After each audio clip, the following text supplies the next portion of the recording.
Shalom, salam anugerah Tuhan. Doa kami saudara sehat selalu dalam lindungan Tuhan. Pembacaan firman Tuhan hari ini terambil dari Lukas 23 ayat 33-43. Ketika mereka sampai di tempat yang bernama Tengkorak, mereka menyalibkan Yesus di situ dan juga kedua orang penjahat itu, yang seorang di sebelah kanannya dan yang lain di sebelah kirinya.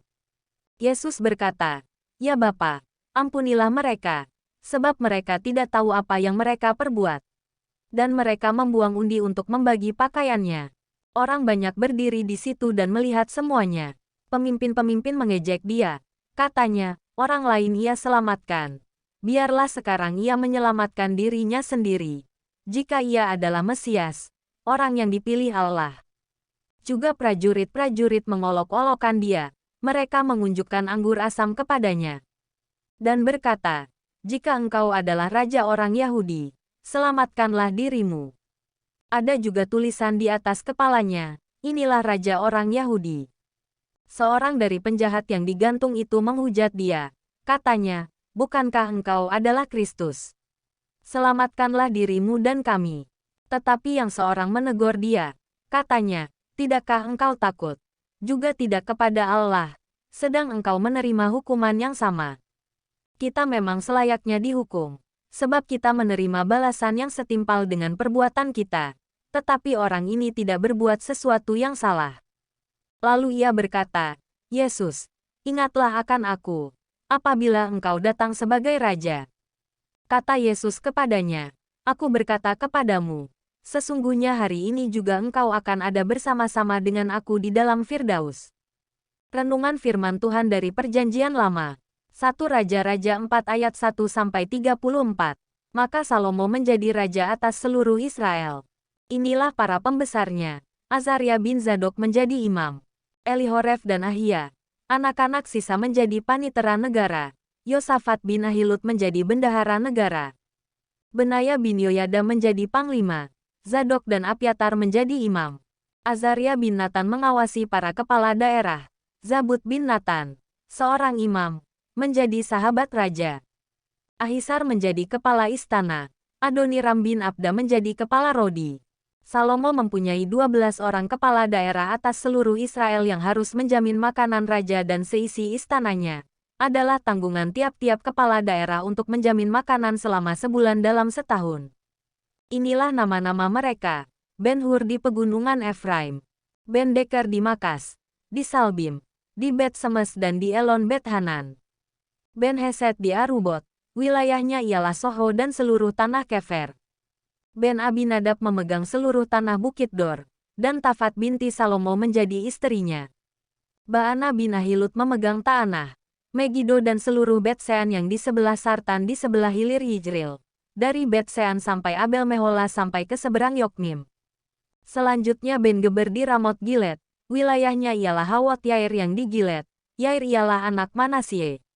Juga wilayah Argob yang di Basan dipegangnya. 60 kota besar, berpagar tembok dan berpalang pintu tembaga. Ahinadab bin Ido memegang Mahanaim.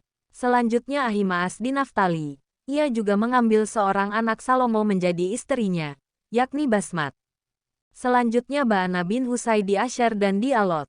Lalu Yosafat bin Paruah di Isahar, dan Simei bin Ela di Benyamin. Geber bin Uri di tanah Gilead memegang tanah Sihon, raja orang Amori, dan tanah Og, raja Basan, dan dialah satu-satunya kepala daerah yang ada di tanah itu. Orang Yehuda dan orang Israel jumlahnya seperti pasir di tepi laut. Mereka makan dan minum serta bersukaria. Maka Salomo berkuasa atas segala kerajaan mulai dari sungai Efrat sampai negeri orang Filistin dan sampai ke tapal batas Mesir. Mereka menyampaikan upeti dan tetap takluk kepada Salomo seumur hidupnya. Adapun persediaan makanan yang diperlukan Salomo untuk sehari ialah 30 kor tepung yang terbaik dan 60 kor tepung biasa. 10 ekor lembu gemukan dan 20 lembu gembalaan dan 100 ekor domba. Belum terhitung rusa, kijang, rusa dandi dan gangsa piaraan. Sebab ia berkuasa atas seluruh tanah di sebelah sini sungai Efrat, mulai dari Tifsa sampai ke Gaza. Dan atas semua raja di sebelah sini sungai Efrat, ia dikaruniai damai di seluruh negerinya. Sehingga orang Yehuda dan orang Israel diam dengan tenteram. masing-masing di bawah pohon anggur dan pohon aranya, dari dan sampai Bersyeba seumur hidup Salomo. Lagi pula Salomo mempunyai kuda 40.000 kandang untuk kereta-keretanya dan 12.000 orang berkuda.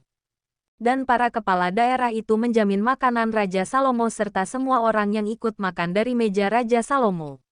Mereka membawanya masing-masing dalam bulan gilirannya dengan tidak mengurangi sesuatu apapun. Jelai dan jerami untuk kuda-kuda biasa dan kuda-kuda teji dibawa mereka ke tempat yang semestinya, masing-masing menurut tanggungannya. Dan Allah memberikan kepada Salomo hikmat dan pengertian yang amat besar, serta akal yang luas seperti dataran pasir di tepi laut. Sehingga hikmat Salomo melebihi hikmat segala Bani Timur dan melebihi segala hikmat orang Mesir. Ia lebih bijaksana daripada semua orang, daripada Etan, orang Ezrahi itu, dan daripada Heman, Kalkol dan Darda, anak-anak Mahol, sebab itu ia mendapat nama di antara segala bangsa sekelilingnya. Ia menggubah 3.000 amsal, dan nyanyiannya ada 1.005. Ia bersajak tentang pohon-pohonan, dari pohon aras yang di gunung Libanon sampai kepada hisop yang tumbuh pada dinding batu. Ia berbicara juga tentang hewan dan tentang burung-burung dan tentang binatang melata dan tentang ikan-ikan. Maka datanglah orang dari segala bangsa mendengarkan hikmat Salomo. Dan ia menerima upeti dari semua raja-raja di bumi, yang telah mendengar tentang hikmatnya itu. Mazmur 82 ayat 1-8.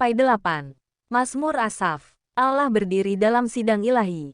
Di antara para Allah ia menghakimi. Berapa lama lagi kamu menghakimi dengan lalim dan memihak kepada orang fasik? Selah. Berilah keadilan kepada orang yang lemah dan kepada anak yatim. Belalah hak orang sengsara dan orang yang kekurangan. Luputkanlah orang yang lemah dan yang miskin. Lepaskanlah mereka dari tangan orang fasik. Mereka tidak tahu dan tidak mengerti apa-apa. Dalam kegelapan mereka berjalan. Goyanglah segala dasar bumi.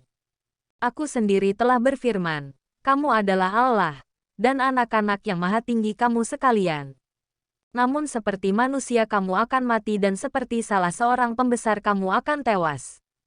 Bangunlah ya Allah, hakimilah bumi, sebab engkaulah yang memiliki segala bangsa. Amin untuk semua firman Tuhan, haleluya. Amsal 26 ayat 1-28 seperti salju di musim panas dan hujan pada waktu panen.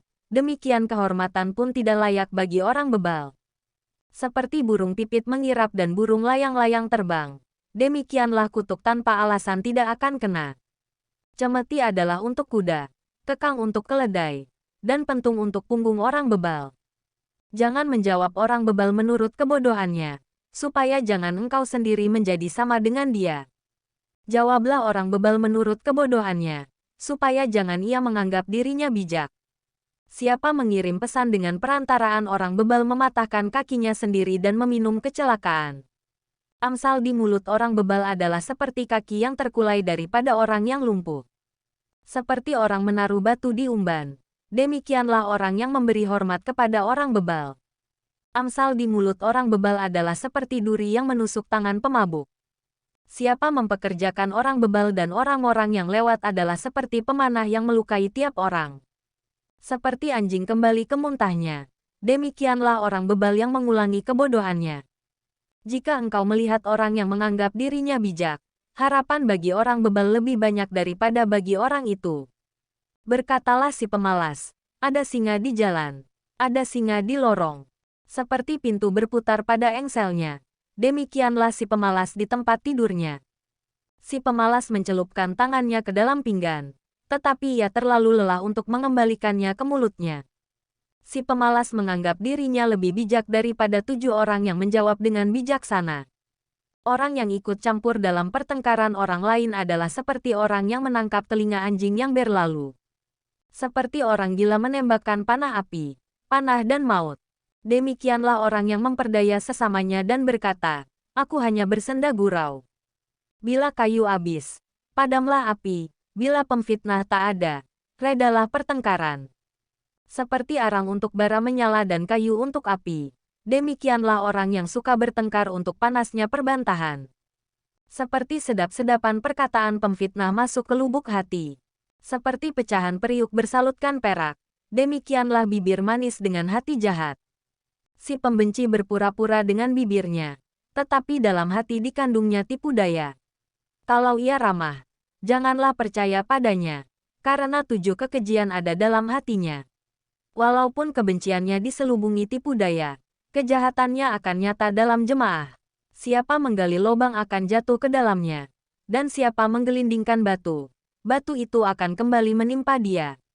Lidah dusta membenci korbannya, dan mulut licin mendatangkan kehancuran.